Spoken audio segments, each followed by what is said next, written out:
Today we will discuss about an important chapter in macroeconomics, especially fiscal economics, that is government budget and the economy. First of all, let me define what do you mean by a government budget.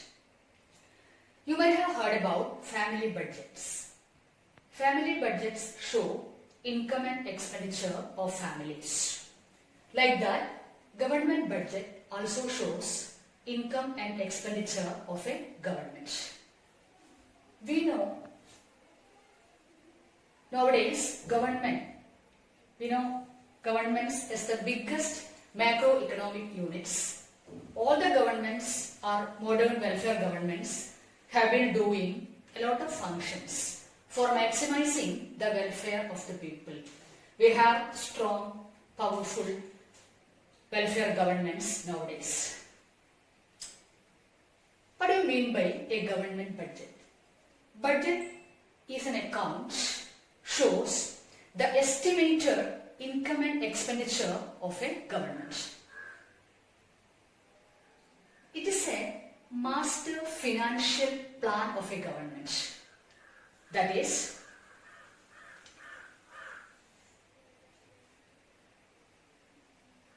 an accounting year, fiscal year or financial year, normally the 1st April of a calendar year to the 31st March of the next calendar year.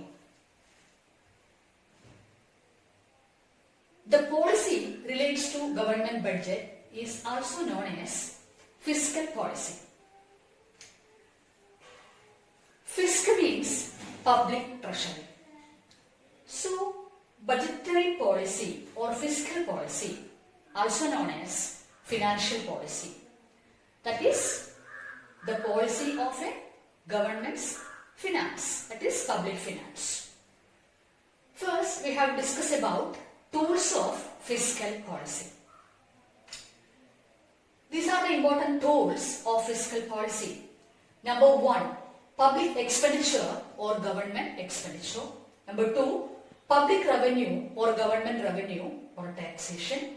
Number 3, government budget. And number 4, public debt or government debt, also known as public borrowings or government borrowings.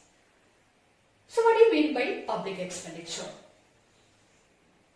Almost all the welfare governments have been spending huge amount of or huge volume of public expenditure for various purposes.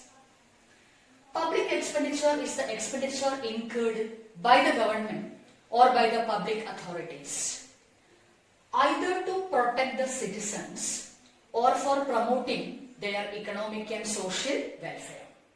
Expenditure on education, healthcare services, sanitation, pure drinking water, etc. are examples of defense, etc. are the examples of public expenditure or the government expenditure. Public revenue or taxation. Public revenue means income of a government from all sources. That is, public revenue means income of a government from all sources. Sources of income of a modern government constitute public revenue. That is, revenue of the public authorities. Government budget. The third and most important tool of fiscal policy is government budget. Government budget shows the estimated, the anticipated income and expenditure, that is receipts and payments of a government during an accounting year. Public debt means government debt, also known as public borrowings. Government can borrow from inside the country and outside the country. All these constitute public debt. Next we can discuss about functions of fiscal policy or functions of budgetary policy. There are 3 important functions: allocation function, distribution function and stabilizing function. Here in this context we have to talk about markets first. Market in a capitalistic economy or a market economy, all these functions are done through markets. But we know very well, market mechanism alone cannot perform all economic functions well. Whenever market failures are there,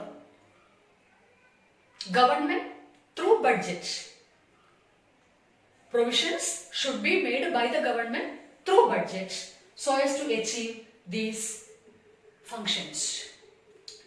Allocation function means allocation of public goods and services. Here we have to make a distinction between private good and public good. Private good means goods provided by the market at a price. Public goods means goods provided by the government through the budget at a free of cost. For example, public health care services, pure drinking water, sanitation, primary education, public street light, public park, etc. provided by the government. The most striking aspect of public good is that whether you are paying or not paying, you may enjoy the benefits. Whereas private good means if you are paying, you can enjoy the benefit. If you are not paying, you may not enjoy the benefits. But public goods means it is non-rival in consumption. What do you mean by non-rival? Whether you pay or not, you are included in the benefits enjoyed. So, allocation function means allocation of public goods by the government through the budget. Public goods are provided by the government at a free of cost. Okay, no need to pay for that. Distribution function means to attain equitable distribution of income and wealth by removing inequality. What do you mean by inequality? Inequality means gap between haves and have-nots, that is rich people and poor people. So, provisions should be made by the government through the budget to remove inequalities through various welfare measures. For example, food security measures, social security measures, progressive taxation, etc. For example, direct taxes like income tax are more progressive because burden heavily falls on rich people. Such measures are needed through the budget by the government so as to remove glaring inequality in the distribution of income and wealth. So that is the most important aspect of the distribution function. Stabilizing function means stabilizing economic and business activities through stabilizing price level, that is by removing inflationary and deflationary tendencies so as to achieve growth plus stability. We know instabilities, ups and downs, fluctuations in economic and business activities, sometimes high level of employment and income, sometimes low level of employment and income, technically known as booms and depressions. All these are due to changes in the price level. So, first of all, we have to stabilize prices so as to achieve price stability and economic stability. So, measures should be taken by the government through fiscal policy so as to stabilize the economy. By using these fiscal tools, public expenditure, taxation, etc., government can stabilize the economy so as to attain growth plus stability. So, allocation function means allocation of public goods. Distribution function means to attain growth plus equity, that is equitable distribution of income and wealth. Stabilizing function means stabilizing economic and business activities to achieve growth plus stability, so as to create a desirable level of employment, output and income. Okay. Now, let us pass on to a very important area of this chapter, that is government budget. We already discussed budget is an account, shows the estimated or anticipated income and expenditure of a government during an accounting year. It is actually a financial planning by the government for the forthcoming year. Okay, so budget, let us go through the structure of a government budget. We have two components, revenue budget and capital budget, also known as revenue account of a budget and capital account of a budget.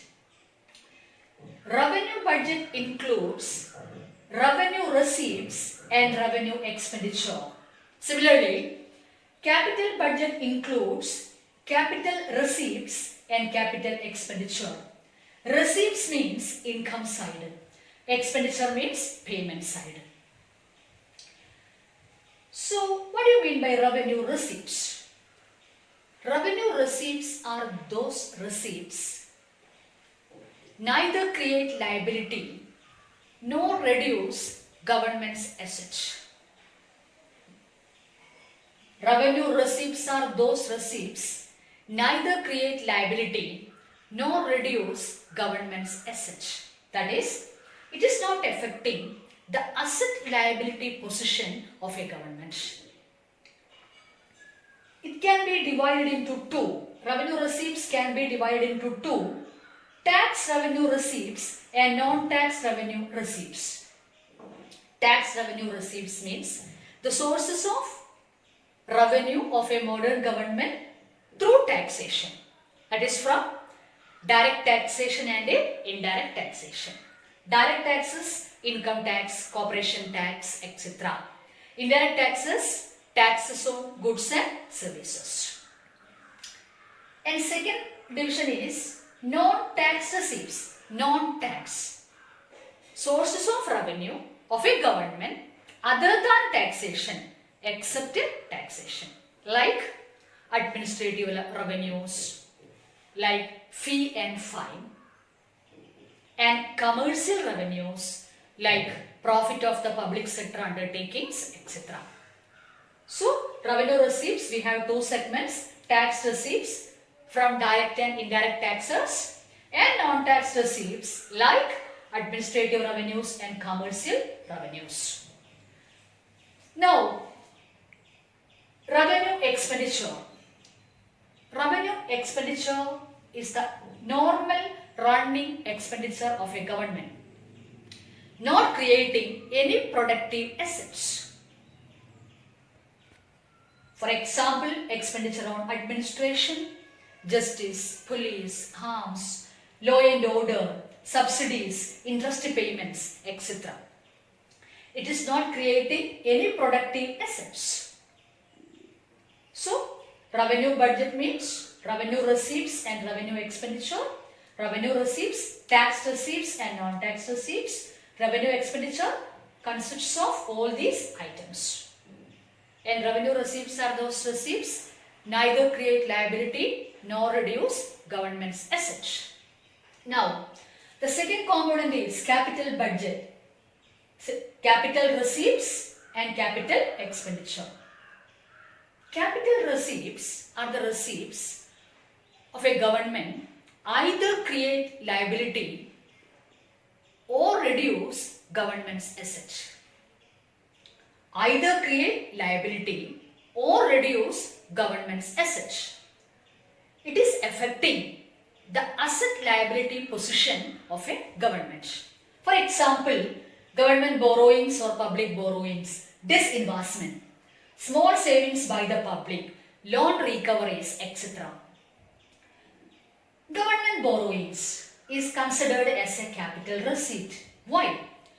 government borrowings or public borrowings, it create liability for a government. Disinvestment. What do you mean by disinvestment? Disinvestment means government is selling its shares of the government undertakings to the private sector.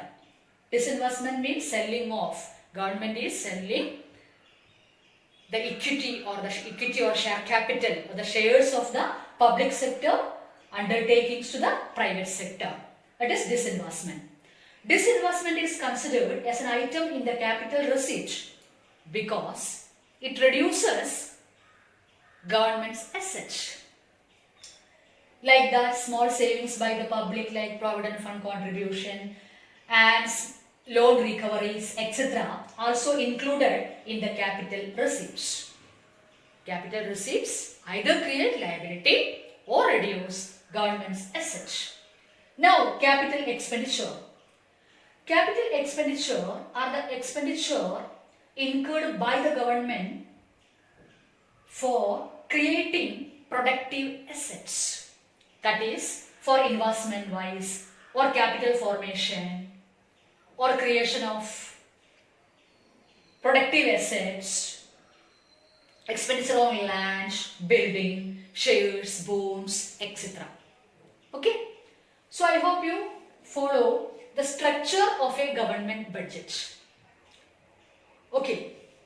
Now here in this area we already discussed three important topics: tools of fiscal policy, functions of fiscal policy, and the structure of a government budget. When we study this area or these three important topics, with the help of these areas, we can assess and evaluate the fiscal scenario of a government. That is, the financial management policy of a government. How the government is earning money and spending money. What are the sources of revenue of a modern government? What are the various levels of items of public expenditure of a government, and what is its importance? Okay, so this chapter, what is its importance? This area, this is very important to assess and evaluate the financial management. How far the government is maintaining strategic financial management, or how the government is ensuring fiscal discipline or financial discipline, etc. can be analyzed, by analyzing fiscal policy, or also known as budgetary policy.